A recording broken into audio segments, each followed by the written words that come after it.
مفتی عمران جلوانی صاحب، اگر وہ اب ہم اصحاب کہف کی بات کریں تو اگینسٹ آل آڈز ایمان خطرے میں پڑ گیا اور ایک غار میں پناہ لیتے ہیں اور ایک کتا بھی ساتھ میں ہے، اور زمانے میں یہ والے چیلنجز تو آتے ہی ہیں جب آپ سے آپ کی چیزیں کوشچن ہونے لگتی ہیں. تو وہ جب وہ جو پورا واقعہ ہے اس کی وہ جو اسپرٹ ہے، جب آپ کو، جیسے میں معذرت کے ساتھ مجھے کریکٹ کر دیجیے گا، وہ کہتے ہیں کہ اگر جان بچانے کا مسئلہ درپیش ہو تو تھوڑی دیر کے لیے ایمان سے بھی آپ پہلو تہی کر سکتے ہیں. آج کل یہ کافی پریکٹس میں آ رہا ہے، وہ مطلب مختلف وجوہات کے بنا پر بھی، کہ جان پتہ نہیں عزیز تر ہوتی ہے، ایمان عزیز تر ہوتا ہے. آپ ذرا فرما دیجئے اصحاب کہف کی روشنی میں کہ کیا زیادہ عزیز تر ہوتا ہے، جان یا ایمان؟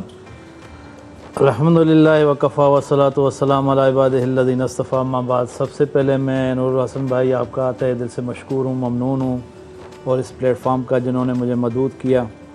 آپ آئے، جزاکم اللہ بالخیر. دل ہی تو ہے نا سنگو خشت، درد سے بھرنا آئے کیوں روئیں گے ہم ہزار بار، کوئی ہمیں ستائے کیوں. یہ مرزا غالب کی بات.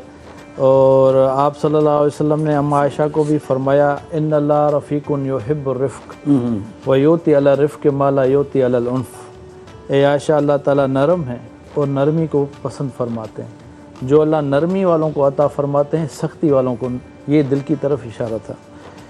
باقی اصحاب الکہف کانوا من آیاتنا عجبا، 7 نوجوان تھے جی، بڑے مالدار لوگ تھے، بڑے بچے تھے، خاندانی لوگ تھے، اور وہ ایمان لے آئے. آپ نے کوئی بات کی ہوگی پیچھے، میں ابھی آیا ہوں، تو ان کو سمجھایا کہ بھائی اس راہ سے واپس آ جاؤ. تو ان کی طرف وہ بات آپ کی، ایک طرف تو موت تھی اور ایک طرف ایمان بچانا تھا. تو وہ ایمان کی خاطر نکل پڑے، اور راستے میں وہ ایک چرواہا بھی ملتا ہے اور اس کے ساتھ کتا بھی ہوتا ہے. وہ کہتے ہیں ہمیں بھی لے چلیں، ہمیں بھی دعوت دیں. وہ بھی چلتے ہیں، پھر وہ بھی ایمان لے آتے ہیں. پھر وہ غار میں جا کے چھپتے ہیں اور 309 برس بیت جاتے ہیں. اور ان کو نہیں پتا کہ 309 ان برس کو تو بیت نہیں گئے. پتا. وہ جب آرام وہ کرتے تو ہیں، سستا کر سوئے ہی ہیں. وہ اٹھے ہیں، وہ کہتے ہیں کم لبستم، کتنی دیر سوئے ہیں؟ اور کہتے ہیں لبسنا یومن و بعض یوم، کچھ تھوڑی دیر ہی سوئے ہوئے ہیں. تو وہ کہتے ہیں باہر کوئی جائے، یہ کوئی کھانا وانا لے آئے، اس کو سکا دیتے ہیں. ان کو کیا پتہ یہ کرنسی 300 سال پرانی ہے، اور وہ واپس جاتا ہے بازار میں.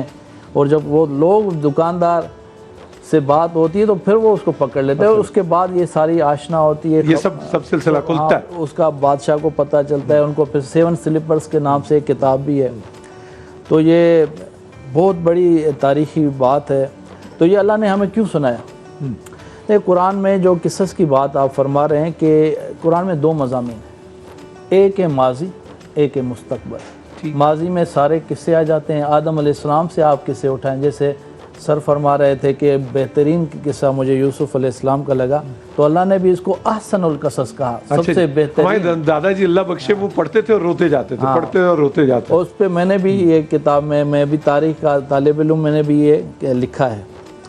تو اور باقی آتا ہے مستقبل. اس میں جیسے میڈم فرما رہی ہیں کہ آخرت ہے، جنت ہے، جہنم ہے، قبر ہے، حشر ہے، پلسر، یہ ساری باتیں قرآن میں. آگے کی باتیں بھی بتائے گی، پچھلے سے بھی عبرت لیں، سیکھیں، اور آگے کی تیاری ہے. اور جو آپا فرما رہی ہیں خوف، اور بالکل وہ بجا فرما رہی ہیں کہ خوف جو ہے نا، اللہ کوئی ڈرنے کی چیز نہیں. جیسے واصف علی واصف فرماتے ہیں اللہ تو محبت کرنے کی چیز ہے، تو ڈر کس چیز کا؟ جو آپا نے بات فرمائی میں اس کو بالکل ایگری کرتا ہوں کہ جس سے آپ محبت کرتے ہیں اس سے آپ ڈرتے بھی کہ کہیں وہ مجھ سے ناراض نہ ہو جائے، ایسا کوئی کام نہ کر دوں جس سے وہ ناراض نہ ہو. خوشنودی اس کی. تو اللہ سے محبت جو ہے نا، وہ جو ڈر ہے نا، وہ یہ محبت والا ہے کہ کہیں میں ایسا عمل نہ کروں جس سے میرا جو خالق ہے، جس سے مجھے ملنا ہے، وہ مجھ سے ناراض نہ ہو جائے. سبحان اللہ. تو یہ ہے اللہ کا خوف. جو تقویٰ جو بار بار بتایا گیا، وہ اس سے مراد یہ ہے